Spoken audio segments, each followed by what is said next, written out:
মামুনুল রাজনীতি করে নাই, রাজনীতি করেছে জামাত, এবং জামাত রাজনীতি করেছে অপপ্রচারের রাজনীতি। বিসমিল্লাহির রহমানির রহিম। আজকে আমরা আল্লাহ করিমের এখানে আল্লাহ করিম মসজিদের সামনে উপস্থিত হয়েছি। আমাদের জুলাই যোদ্ধাদের সম্মানে আমরা আজকে একটা র্যালি করছি। আমার আশেপাশে যারা আছেন, এই যে তরুণ তরুণীরা দেখছেন, ওনারা সবাই ফ্রন্ট লাইনের জুলাই যোদ্ধা। আমার পাশে থেকে দুইবার গুলিবিদ্ধ হয়েছেন উনি, পুরো একটা বিশ্ববিদ্যালয়ের নেতৃত্ব দিয়েছেন উনি। সেই জুলাই যোদ্ধাদের নিয়ে আজকে আমরা র্যালিতে বেরিয়েছি। আল্লাহ করিম থেকে আমরা রায়ের বাজার বুদ্ধিজীবী ইসে পর্যন্ত, কবরস্থান পর্যন্ত আমরা যাব আমাদের জুলাই যোদ্ধাদের সম্মানে আজকের এই র্যালি। তবে যেহেতু আমরা নির্বাচনের মাঝে আছি এবং ভাই নির্বাচন সম্বন্ধে প্রশ্ন করলেন, দেখেন নির্বাচনের সময় আর মাত্র 12 দিন বোধহয় বাকি আছে আপনার প্রচারণার। এখন উত্তপ্ত হওয়াটাই স্বাভাবিক। তবে মামুনুল আমার নামে কি কমপ্লেন করেছে, এটা মিথ্যার বাইরে সত্য কিছু খুঁজে পাওয়ার মতো আমি মনে করি না কিছু আছে। কারণ মামুনুল অনেকগুলো একদম শুরু থেকে অনেক আচরণবিধি লঙ্ঘন করেছে, সেগুলো আমি উত্থাপন করেছি এবং মামুনুলের টিমকে আমি জানিয়েছি। শুধু আপনাদের সামনে যে বলেছি তা না, কিন্তু আপনাদের সামনে বলার আগে আমি মামুনুলের টিমকে জানিয়েছি যে যদি ভুলবশত হয়ে থাকে তাহলে তারা ঠিক করবে। তারা ঠিক করে নাই।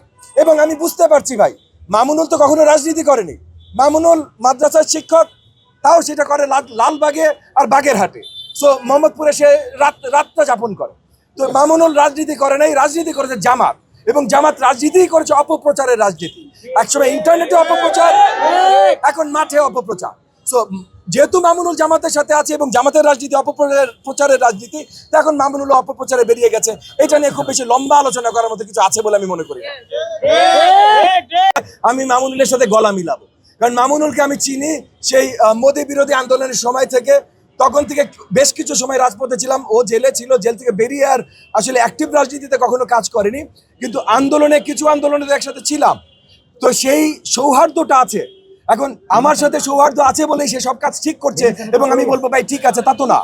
সে যে ভুল করবে সেই ভুলটা আমি তুলে ধরবো, এবং যে জনগণের বিরুদ্ধে কথা বলবে, যেমন মামুনুল পরিষ্কার করে বলেছে যে সে জনগণকে ভোট দিতে দিবে না, আগামীতে সে যদি নির্বাচিত হয় ভোট দিতে দিবে না।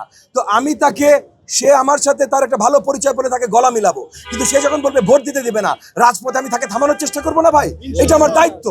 সো রাজপথে রাজনীতিতে আমরা কি করছি আর সামনাসামনি দেখা হলে আমাদের আচরণ কি হবে, দুটো এক জিনিস না।